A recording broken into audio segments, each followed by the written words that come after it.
হরে কৃষ্ণ বন্ধুরা, রাধে রাধে। তো আমি এখন চলে এলাম ছাদের মধ্যে বাসন নিয়ে, বাসন ধোবো। তো বাসন ধোয়ার জায়গা আমার কিন্তু আছে, তবুও কিন্তু আমি ছাদের মধ্যেই বাসন ধুই। কারণ বাথরুমের সামনে একটা বাসন ধোবার জায়গা আছে, ওখানে দুতলাতে আমি আর বাসন ধুতে যাই না। যেখানে আমরা মানে ঘুমাই বা বেডরুম আমাদের, সেটা সেই সামনে একটা বাসন ধোয়ার জায়গা আছে, ওখানে দুতলাতে আর যায় না। আর তিনতলাতে আছে, কিন্তু তোমার রান্নাঘরের মধ্যে, তো রান্নাঘরে আমি বাসন ধুই না। তো এটা রান্নাঘর থেকে ছাদ একদমই লাগালাগি, তো ভালোই লাগে ছাদে বাসন ধুতে। ওই জন্যে কিন্তু আমি ছাদে এখানে বাসন ধুতে আসি। আর অনেকে আমাকে কমেন্ট করে বলেছো যে দিদিভাই তোমার কি নিজস্ব বাড়ি নেই? সত্যি কথা বলতে আমার একদমই নিজস্ব বাড়ি নেই। আমার নিজস্ব বাড়ি বলতে আমার বাবার বাড়ি আর শ্বশুর বাড়ি ছাড়া আমার কিন্তু নিজস্ব বাড়ি হয়নি। তো বাবার বাড়িতে আমি থাকি না, তোমরা তো সকলেই জানো আমি ভাড়া বাড়িতে থাকি। আজকে 5 বছর হয়ে গেল।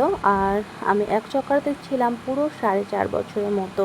মেয়ে যখন ক্লাস 5-এ ভর্তি হয় তখন কিন্তু আমি এক চক্করে এসেছিলাম। তো এক চক্কর থেকে এখন আমি চলে এসেছি। অনেকেই জানতে চাইছো আমার ঠিকানা কোথায়। আমি কিন্তু এক চক্করের আশেপাশেই আছি। তো এক চক্কর থেকে কেন চলে এলাম এটাও জানতে চেয়েছো তোমরা। দেখো একটা কথা বলি, ভাড়া বাড়ি কি সবার নিজস্ব চিরস্থায়ী হয়? যেদিন যেতে বলবে সেদিন অবশ্যই তাকে চলে যেতে হবে, কিছু করার নাই। আজকে ভাড়া নিলে কালকেও যদি সে যেতে বলে ভাড়া বাড়ির লোকজন, তাহলেও সেখান থেকে চলে যাবে। কারণ বাড়িটা ওনাদের, আমার নয়।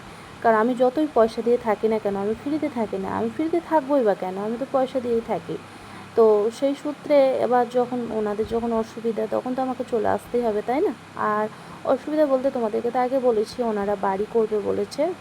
ওনারা মাটির বাড়িতে থাকতো, আমি পাকা বাড়িতে থাকতাম। তোমাদেরকে অনেকবার ভিডিওতে কিন্তু আমি এই কথাটা বলেছি, আবারও বলছি, ওনারা বাড়ি করবে, তাই কিন্তু আমি ওখান থেকে চলে এসেছি ওনাদের বাড়ি থেকে।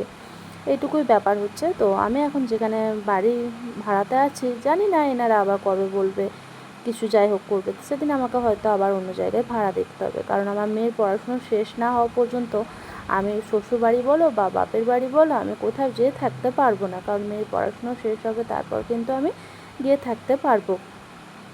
তো সেই সূত্রেই আমি কিন্তু এখন ভাড়া বাড়িতেই থাকি। আর এইদিকে দেখো আমার এঁঠো বাসনগুলো ধোয়া কমপ্লিট হয়ে গেছে, আর আমার রান্নার বাসনগুলো আছে। আমার এঁঠো বাসনের সাবান আলাদা, রান্না বাসনের সাবান আলাদা, সব কিছু আলাদা আলাদা। তোমরা তো জানো একটু মানে আমার একটু অসুবিধাই হয়, কারণ 2-3 রকমের বাসন আমার প্রত্যেক দিনই ধুতে হয়। এই বাসনের সঙ্গে ওই বাসন ঠেকাঠেকি আমি করি না। তো বাসন ধুতে ধুতে একটু বসে গেলাম, কারণ আমি পাটার উপরে বসে বাসন ধুচ্ছি।